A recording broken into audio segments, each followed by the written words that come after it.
ऊर्जा केंद्र, जिनको चक्र भी कहा गया है, उनके शुद्धिकरण का एक प्रक्रम चल रहा था।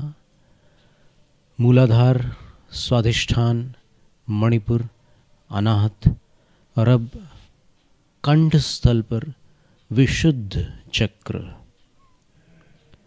थ्रोट चक्र।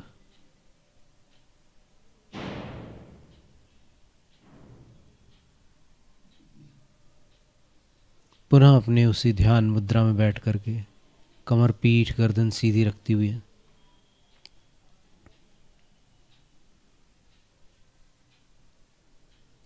कंधों को ढीला छोड़ देना। Progressive relaxation. सर्वांग प्रेक्षण करते हुए हथेलियों और पैरों के तलवों को ढीला छोड़ दो। टखनों को, कलाइयों को ढीला छोड़ दो। सर्दी गर्मी की परवाह किए बिना घुटनों को, कोहनियों को ढीला छोड़ दो। कंधों को और पैर के सबसे ऊपर वाले जोड़ को, कमर से नीचे जो जोड़ होता है, ढीला छोड़ दिया। कटिभाग को ढीला छोड़ दिया।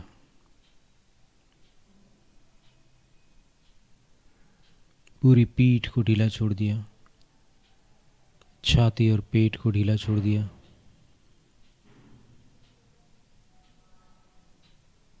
गर्दन, गले को ढीला छोड़ दिया। सिर और चेहरे को ढीला कर दिया।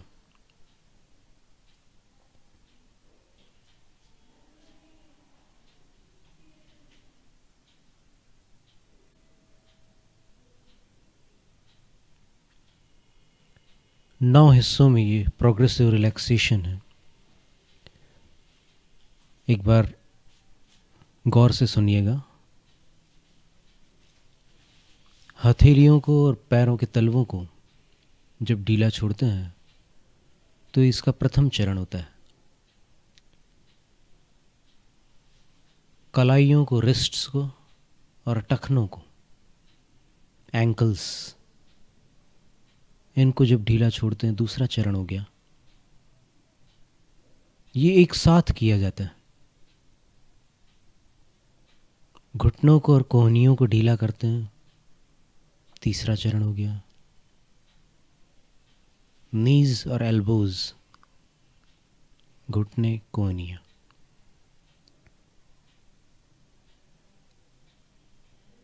फिर कंधों को और हिप जॉइंट को, कमर से नीचे वाला जो जोड़ है, पैरों का जोड़, उसको ढीला करते हैं।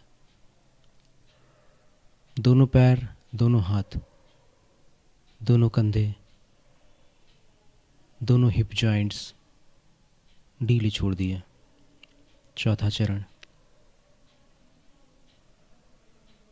सारी पीठ को ढीला कर दिया, रीढ़ को सीधी रखते हुए।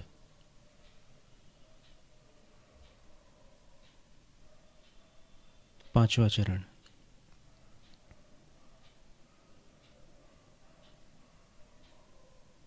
वक्षस्थल, छाती को ढीला छोड़ दिया। छठा चरण, फिर नाभि को बिल्कुल ढीला छोड़ दिया। पूरा पेट खिंचाव, तनाव से रहित हो गया, एकदम ढीला कर दिया।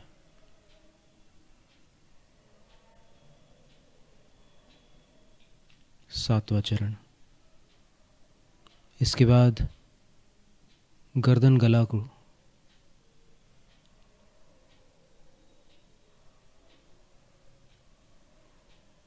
ढीला। और अंतिम 9वें चरण में, ये 8वां चरण था, सिर और चेहरे को ढीला कर दिया।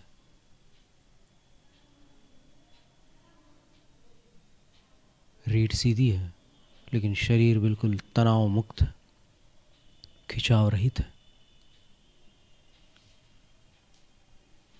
एक बार फिर 3 हिस्सों को पुनः ढीला छोड़ना होगा, क्योंकि ये 3 हिस्से वापस खिंच जाते हैं। आंखें,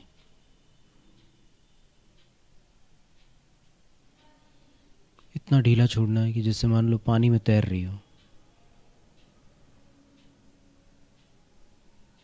जीभ, इतना ढीला छोड़ना है कि जैसे उसका भार गले में महसूस होने लगे।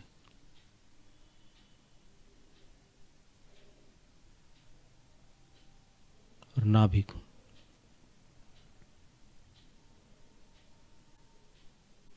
पूरा शरीर और मन शांत हो गया। अब शरीर के मध्य भाग में जो स्वर्णिम फव्वारा है, वहाँ से प्रकाश फूट रहा है एक सफ़ेद बिंदु से,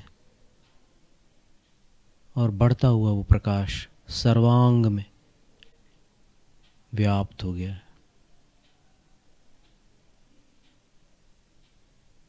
वाइट लाइट,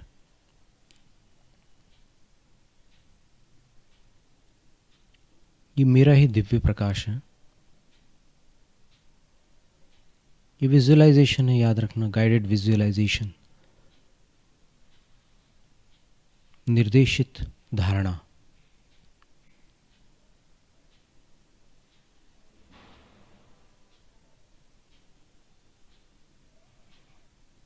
अब कंठस्थल पर एक मुट्ठी के बराबर जो नील वर्ण का एनर्जी वॉर्टेक्स है, ऊर्जा केंद्र है, जिसको इंग्लिश में थ्रोट चक्र बोलते हैं, संस्कृत में विशुद्ध चक्र। इस चक्र का संबंध अभिव्यक्ति से है, एक्सप्रेशन।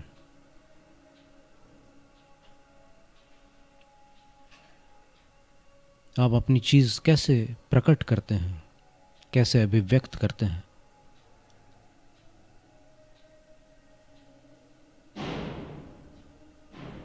कुछ लोगों की बड़ी सुंदर अभिव्यक्ति होती है, गाकर, बोलकर, अलग अलग प्रकार से वो अभिव्यक्त करते हैं अपनी भावनाओं को, अपने सत्य को प्रकट करते हैं।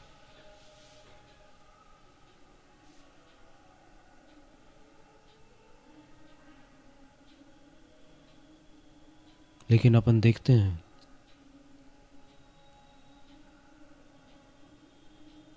कि उस नीले आसमान में भी कुछ बादल हैं, कुछ धब्बे हैं, कुछ दाग हैं, कुछ मटमैलापन है। तो अपनी अभिव्यक्ति की क्षमता को अपन अपनी शुद्ध शक्ति को सौंप देते हैं।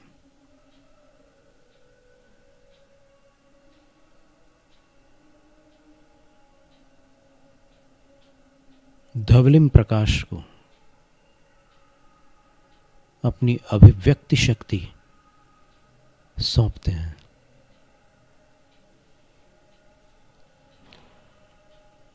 और इस अभिव्यक्ति शक्ति से संबंधित भारतीय शास्त्रीय संगीत का जो राग है वो राग देश है। राग देश आप लोग बचपन से सुन रहे हैं, वंदे मातरम के रूप में। बिल्कुल शांत बैठकर अपने अंतरंग सत्य को, जो आपने अपने जीवन के अनुभवों से, सच्चे गुरुओं से और ऋषि मुनियों की वाणी से, शास्त्रों से समझा है, सीखा है, सुना है, और अंदर जाकर आपने उसको अपनाया है।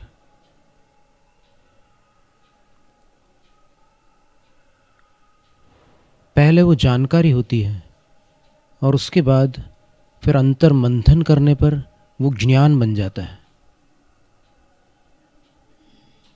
अब वो आपका ज्ञान है।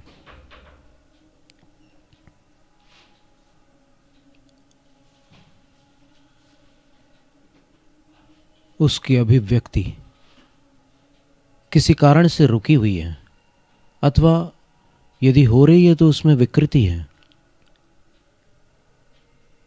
अपनी वाणी सहज नहीं है, अंतरंग से नहीं निकल रही है, या तो बुद्धि से प्रेरित हो रही है या फिर भावनाओं से, भावावेश से प्रेरित हो रही है।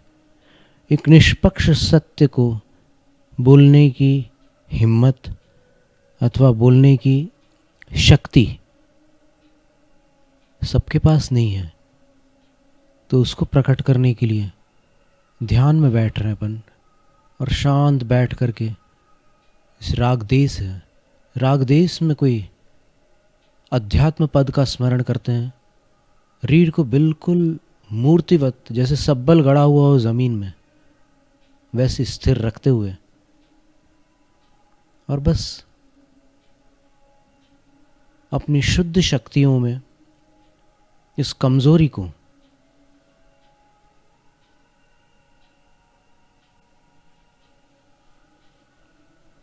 साफ कर देना है। शुद्ध शक्तियों की छांव में अशुद्धि अपने आप विलीन हो जाती है। उसके लिए देखिए,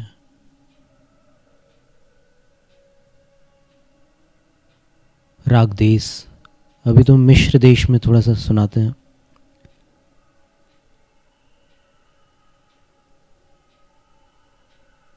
धन्य धन्य सुकुमाल महामुनि, कैसे धीरज धारी,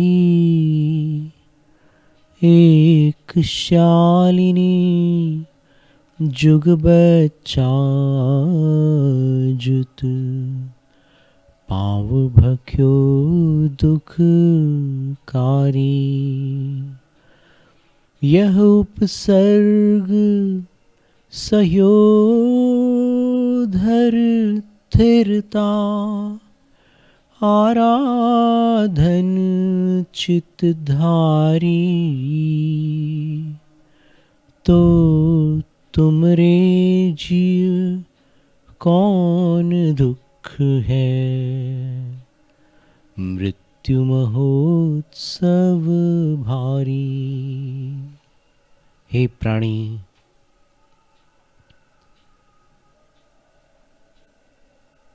अपनी अंतिम घड़ियों में मन को शांत कर ले।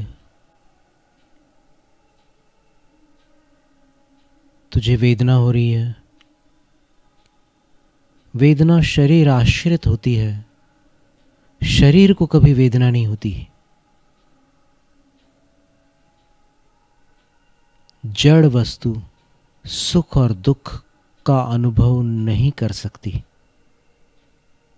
चेतन को ही सुख और दुख होते हैं। शरीर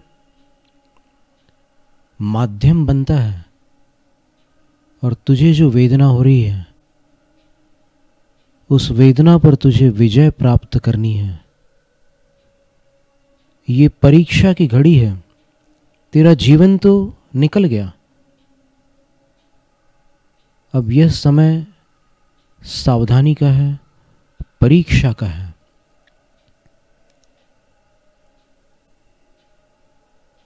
सहा नहीं जाता, धीरज रख। चल, तुझे एक साधु का स्मरण कराते हैं। तो साधु कोई बहुत पुराने साधु नहीं,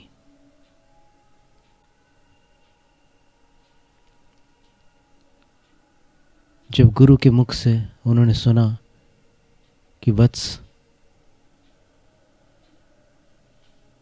तुम्हारी आयु 3 दिन शेष है, और गुरु कौन थे? उनके सगे मामा थे यशोभद्र। और ये जो भांजे थे, इन्होंने लगभग 30 वर्ष सारी सुविधाओं में अपना जीवन बिताया था।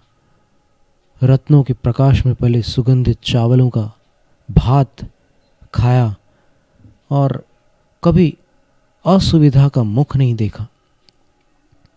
आज पहली बार गुरु के मुख से लोक का वर्णन सुनकर पूर्व भव का स्मरण हुआ और स्मृति में ऐसा आया कि मैं अच्युत कल्प में निवास करता था और वहाँ की 22 सागर पर्यंत आयु मैंने जो भावना की वो साधना की भावना की थी। और यहाँ आकर मैं विराधना कर रहा हूँ। मैं इंद्रिय सुखों में ऐसा डूब गया, मैं विषयों में ऐसा आसक्त हो गया कि मैं अपने पूर्व भाव के संकल्पों को बिल्कुल भूल गया।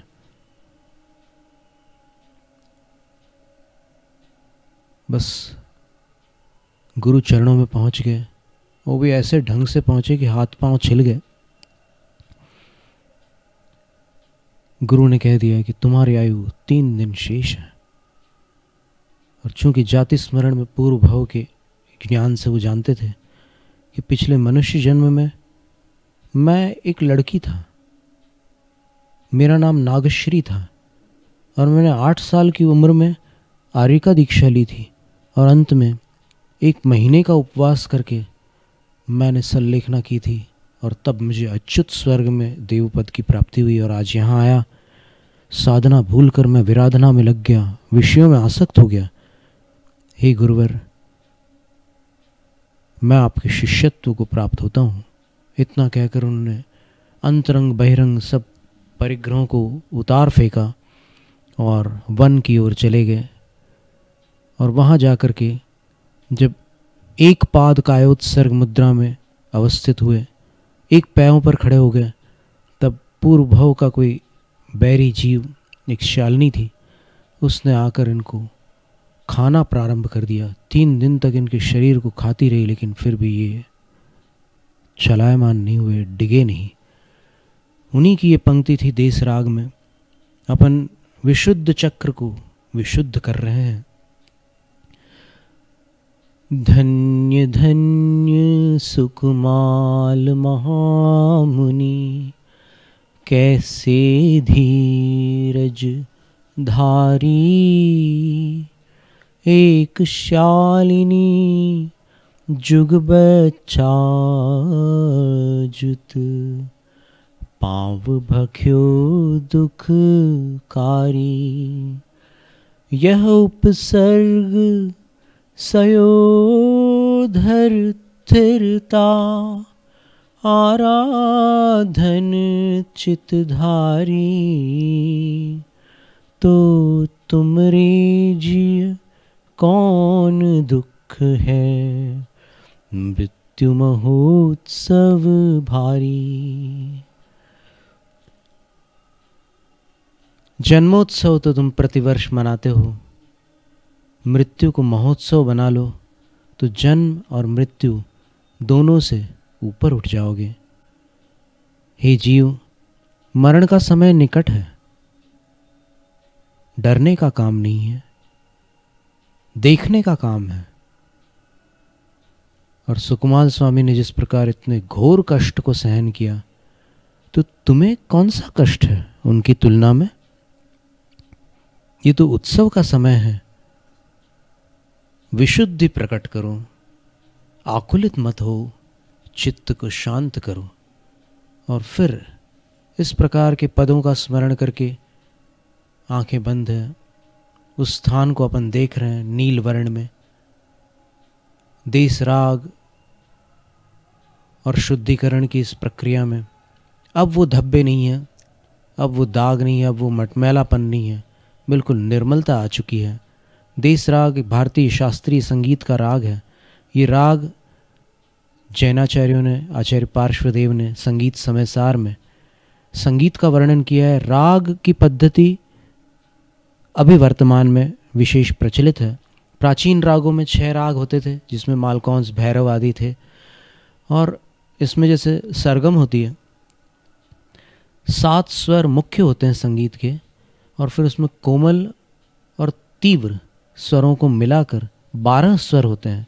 और 12 स्वरों का संबंध 12 राशियों से होता है, जिसकी जो राशि है सूर्य राशि, वो अगर उस स्वर में मंत्रों की और धर्म पदों की साधना करता है तो फिर उसकी आत्म ऊर्जाओं में विकास होता है।